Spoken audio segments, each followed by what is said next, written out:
काम करून देतो. कधी त्याची अडचण कोणाला येणार नाही कामाच्या बाबतीमध्ये. परंतु डोक्यामध्ये जे गैरसमज, आता काय म्हणलं जाते मला सांगा तुम्ही, भाजपलाच मतदान करा नका म्हणून जरंगे दादा म्हणतात. माझी दादाला हात जोडून विनंती की असं एका माणसाला टार्गेट करू नका. कारण या ठिकाणी 6 पक्ष आहेत प्रमुख, बाकीचे पण आणखीन 5-7 पक्ष आहेत. परंतु प्रामुख्यानं विरोधी पक्षामध्ये 3 पक्ष आहेत आणि सत्ताधारी पक्ष. मी आज आवाहन करतो त्यांना, दादांना विनंती करतो की पवार साहेब, उद्धव साहेब आणि काँग्रेसचे नाना पटोले किंवा बाळासाहेब थोरात साहेब यांच्याकडनं जरंगे दादांनी लिहून घ्यायचं की मराठा समाजाला ओबीसीत आरक्षण द्यायला आमची संमती आहे, पाठिंबा आहे. मी देवेंद्र फडणवीसांची सही आणायची जबाबदारी माझी असेल. आता काय बिघडलं मला सांगा, मी आणतो सही, नाही आणली तर मला बोला, नाहीतर मी फडणवीसकडे जातच नाही. चला दिले सुट्टी आणि राजकारण पण सोडलं, आपण बसू घरी. पण विनाकारण या ठिकाणी कोणाबद्दल तिरस्कार आणि टीका करणं वगैरे हे चुकीचं होईल असं माझं मत. आणि व्यक्तिशः कोणाला सुद्धा तुम्हाला टार्गेट करणार, मी त्या माणसाला जवळनं बघतो. तुम्ही म्हणताल की राजभाऊ का त्याचं कौतुक करणार, कारण त्या माणसाने आपल्या भाषेचं कल्याण केलं. मित्रांनो, कधीच कुठल्या गोष्टीला उपसाची चिन्हात किती मराठ्याची जमिनी भिजणार आहेत सांगा. मी काय करू शकत होतो, त्याने समोर उभारले, काय राजभाऊ काय साहेब हे आहे, झाली 700 कोटीला मंजुरी, अमुक पाण्याची योजना, ह्याची नगरपालिकेची 296 कोटीची योजना, तुळजापूर रोडला 376 कोटी रुपये मंजूर. कशाचं लक्ष नाही करून मागल त्याला पैसे, मागल त्याला निधी. सततचा पाऊस, अतिवृष्टी 65 मिलीच्या पुढे होती, तुम्हाला पण आठवतंय. सततचा पाऊस पडला म्हणून निधी मागितला, त्याच्यावरती तात्काळ कारवाई करा म्हणून पत्र फिरलं. 12,000 कोटी रुपये महाराष्ट्रामध्ये द्यावे लागले. तुम्हाला सांगतो एका पत्रामुळे. मला आणखीन पण बघितलं की हसत्यात, राजभाऊ तुमच्यामुळे सततच्या पावसाचे 12,000 कोटी रुपये आपण वाटले. मी म्हणलं जाऊ द्या साहेब, शेतकऱ्याला गेलं तुम्हाला पुण्य लागेल. आणि त्या माणसाने काय चूक केली ना, मलाच नवल वाटत का ते ब्राह्मण आहे म्हणून आपण शिव्या द्यायच्या का त्याला. त्यांनी मराठ्याच्या कारखान्याला मदत केली नाही का. मी जबाबदारीने बोलतोय मित्रांनो, मी काय कुणाची असेल चमचेगिरी विचारायचा विषय. आणि त्यांच्या 1 रुपयात मिळणार नाही. मी तुम्हाला सांगतो 1 रुपया पण त्यांना कधी मागितला नाही. एवढं ती मध्ये काय पुन्हा अफवा उठल्या ना, असं झालं खूप बिकी तसल्या तर भानगडीत असेल ना, तर मी विठ्ठलराव तसं पोरगच नाही. तुम्हाला सांगतो एवढ्या जबाबदारीने बोलतो.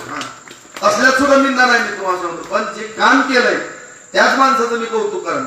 आज नरेंद्र मोदीची गरज आहे मित्रांनो, आपल्याला गरज आहे. नीट बघा देशात. परत आपण असे म्हणसान नाही म्हणलं तर बोला, आम्हाला काही नको, कुठली योजना नको, काही नको, पण आमची फक्त कुटुंब किंवा आम्हाला सुरक्षित ठेवा ही मानण्याची वेळ यायला मित्रांनो.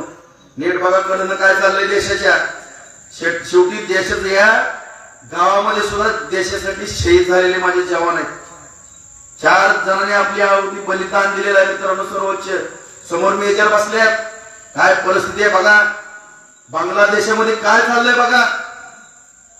बघा तुम्ही नीट बारकाईने विचार करा मित्रांनो. भयान काळ येणार आहे 20 वर्षानंतर. कत्लेआम होणार आहे. एकच छत्रपती होऊन गेला, त्याच्यामुळे आज आपण हित आहेत. भविष्यात आपल्याला वाचवायचं जर असेल तर लय सावध व्हावं लागणार आहे. हे जे चाललेलं ना, विष कालवड चाललेलं आपल्या देशामध्ये, तुम्हाला सांगतो देशाची परिस्थिती इतकी गंभीर होणार आहे ना, आतनं पण भयानक स्फोट करायला बसलेले आहेत आणि बाहेरनं पण सीमा आपल्याला सुरक्षित करायला बसलेले आहेत. काळ भयानक येणार आहे पुढं. आणि सगळ्यात कोप्याला जावं लागणार आहे 1 नंबरला मराठा समाजाला. लढवाया समाज आहे, कधी महाग हटलेला नाही. अटके पार झेंडा लावलेला, दिल्लीला जाऊन दिल्लीचं तख्त ताब्यात घ्यायचं काम महाजी शिंदेने वगैरे केलेलं इतिहास आहे साक्षी. आणि सगळ्या हातात तलवारी किंवा बंदुका किंवा हत्यार घेऊन आपल्याला लढावं लागणार आहे मित्रांनो. कुठल्या ह्याला बळी पडू नका. कुठल्या अपराधाला ह्यात फूट पाडण्याचं काम चालू आहे मराठा ओबीसी समाजामध्ये. फार मोठं षडयंत्र आहे. त्याच्यामध्ये काय देशातलाच विषय नाही, परदेशातला विषय. चायना असेल, पाकिस्तान असेल किंवा ह्याच्यामध्ये काही काळेस अमेरिकेला सुद्धा बघवत नाही. देशाची, भारत देशाची अर्थव्यवस्था मजबूत झाली. आज भारत देशाची 5व्या नंबरला अर्थव्यवस्था आहे. एवढं मला सांगा, पोटात जन्माला येणाऱ्या लेकरापासून मैतापर्यंत अनुदान देणारा आणि एवढी लोकांची काळजी घेणारा हा भारत देश आहे.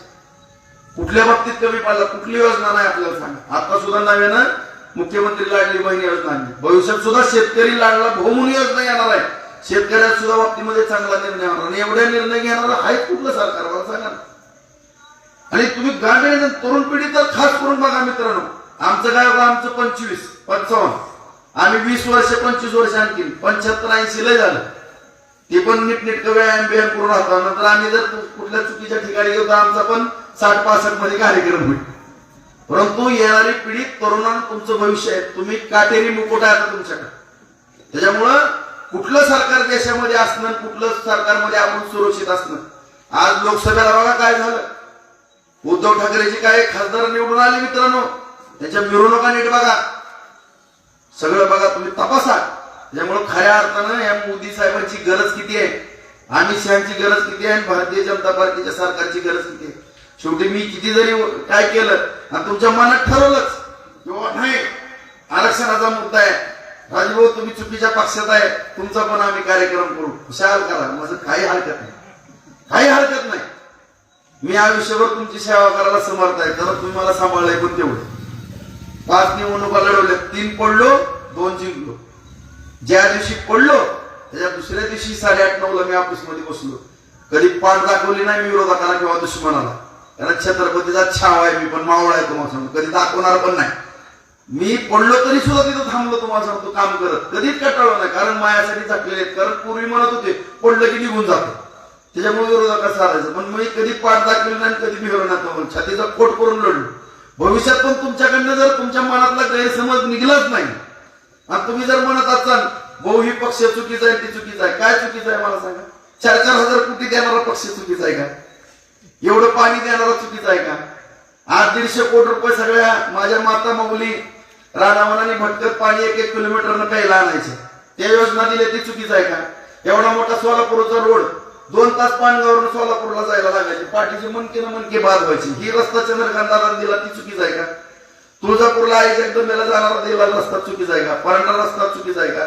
लातूर रस्ता एवढा मोठा दिलेला चुकीचा आहे का? MIDC एवढी चालली चुकीची आहे का? पण काय चुकीचं नेमकं काय केलं सांग? त्या कुठल्या मराठ्याबद्दल अपशब्द कोण बोललं किंवा काय बोललं, या सगळ्या गोष्टीचा विचार करा. कुठं चुकीचं करू नका. सगळ्यात महत्वाचं स्वतःची सुरक्षा पहिल्यांदा बघा. देशाची देश आहे तर आपण आहे, देश जर नसेल तर आपण शून्य आहे, तुम्हाला सांगतो, कोणालाच किंमत नाही. त्यामुळे नेमकं कुणाच्या हातात आणि काँग्रेसची पिलावळ ही नेमकी हायतच कुणाची ती तपासणं गरजेचं आहे, तुम्हाला सांगतो. त्याच्यामुळं सगळ्यात सैनिकाचं पहिल्यांदा सैनिकाचं मत घेत जावं प्रत्येकाला. आपण मानतो ना त्यांना, सलाम करतो ना त्यांच्या जीवावरती आम्ही सुरक्षित आहेत म्हणून, पानगाव मध्ये भरपूर आहे, त्यांना विचारा नेमकं कुठल्या सरकारच्या हातात देश सुरक्षित आहे.